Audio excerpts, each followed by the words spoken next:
नमस्कार, मी प्राध्यापक सर्जेराव राऊत. दररोज एक सवय मुलांसाठी या सदरामध्ये आज आपण सवय बघणार आहोत निर्णय क्षमता. जगात शिकण्यासाठी सगळ्यात महत्त्वाची गोष्ट कोणती असेल तर कसं शिकायचं याचा निर्णय घेणे. बघा, एक छोटीशी मी गोष्ट सांगतो तुम्हाला.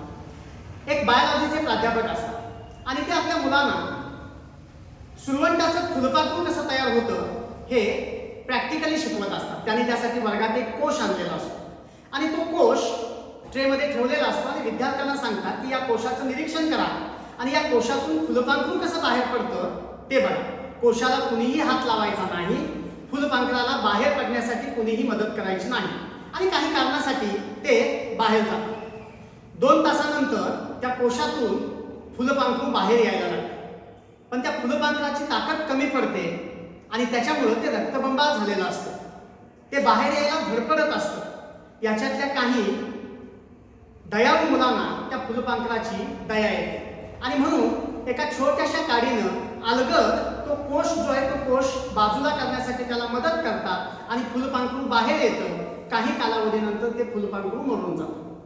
शिक्षक आत येतात आणि हा सगळा प्रकार बघतात आणि त्यांच्या लक्षात येतं काय झालं नेमकं.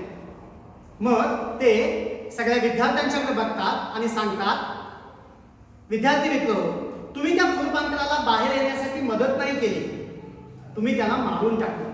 कारण त्याला बाहेर येण्यासाठी जी धडपड करावी लागते ती धडपड त्याच्या उज्ज्वल भवितव्यासाठी गरजेची होती. ती धडपड तुम्ही त्याला करू दिली नाही, म्हणून ते फुलपाखरू बाहेरच्या वातावरणामध्ये टिकू शकलं नाही, ॲटमॉस्फिअर त्याला मानवलं नाही आणि ते मरून गेलं. ती धडपड हीच त्याच्या जगण्याची ऊर्जा होती, एनर्जी होती.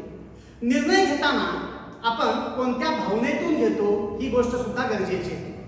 शिक्षकांनी काय निर्णय घ्यायचा हे सांगितलं होतं, पण विद्यार्थ्यांनी भावनेच्या आहारी जाऊन निर्णय घेतला आणि त्याचा त्या फुलपाखराला तोटा झाला.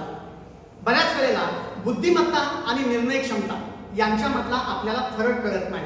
बुद्धिवान माणसं चांगला निर्णय घेतीलच असं नाही, किंवा कमी बुद्धीची माणसं निर्णयच घेऊ शकणार नाहीत असंही कधी होत नाही. प्रत्येक वेळी निर्णय योग्य ठरतील असं नाही. काही वेळेला निर्णय चुकतील, पण चुकलेला निर्णय हा आपल्यासाठी एक अनुभव असेल. आपण त्या वेळेला त्या फुलपाखराला बाहेर येण्यासाठी मदत करणं हा आपला निर्णय चुकला. दुसऱ्या वेळेला आपण तोच चुकीचा निर्णय घेणार आहे का? अनुभव मिळाला आणि पुढच्या वेळेला निर्णय घेताना कोणत्या गोष्टींचा विचार करायला पाहिजे ही गोष्ट प्रामुख्यानं आपल्याला मिळाली. निर्णय घेताना सर्वांगीण विचार करावा लागतो, हे सरावानं जमतं. पहिल्याच निर्णयाला या सगळ्या गोष्टी होत नाही. निर्णय क्षमता म्हणजे आत्मसात केलेल्या ज्ञानाचं उपयोजनाचं कौशल्य. तुम्ही आतापर्यंत जे नॉलेज मिळवलेलं आहे त्या नॉलेजचं निरीक्षण केलेलं आहे, ह्या सगळ्याचं उपयोजन तुम्ही कसं करता याच्यावरती तुमचा निर्णय घेणं ठरलेलं असतं. जगामध्ये काहीच न करणारा माणूस कधीच चुकत नाही, पण तो आयुष्यात काही करूही शकत नाही. त्यामुळे निर्णय घेताना चुकलं तरी चालेल, पण निर्णय घ्या आणि निर्णय घेऊन पुढची पिढी घडवण्याचं, पुढचं भवितव्य जे आहे ते घडवण्याचं काम आपल्याला करायला पाहिजे. या कालावधीमध्ये आई वडील आणि शिक्षक काय करू शकतात? आई बाबांनी निर्णय घेण्याची संधी मुलांना दिली पाहिजे. सगळेच निर्णय त्यांच्यावरती लादू नका, त्यांनाही काही निर्णय घेण्याची संधी द्या.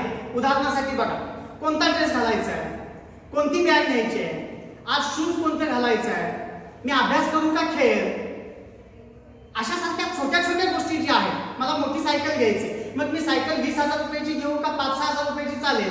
अशा छोट्या छोट्या गोष्टी ज्या आहेत या गोष्टींचे निर्णय विद्यार्थ्यांच्यावरती सोपवा. निश्चितपणानं त्यांच्यातली निर्णय क्षमता जागी होईल आणि मला किंमत आहे, माझ्या मताला किंमत आहे, मी निर्णय घेताना असा विचार करायला पाहिजे ही भावना त्यांच्यामध्ये निश्चितपणाने येईल.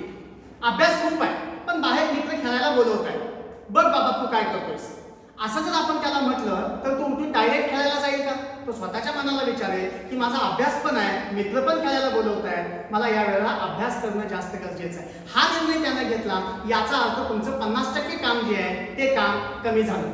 यश अपयशाची जबाबदारी विद्यार्थ्यांच्यावरती येते, त्यामुळे पुढचा निर्णय घेताना ते अधिक चिकित्सकपणे घेतात.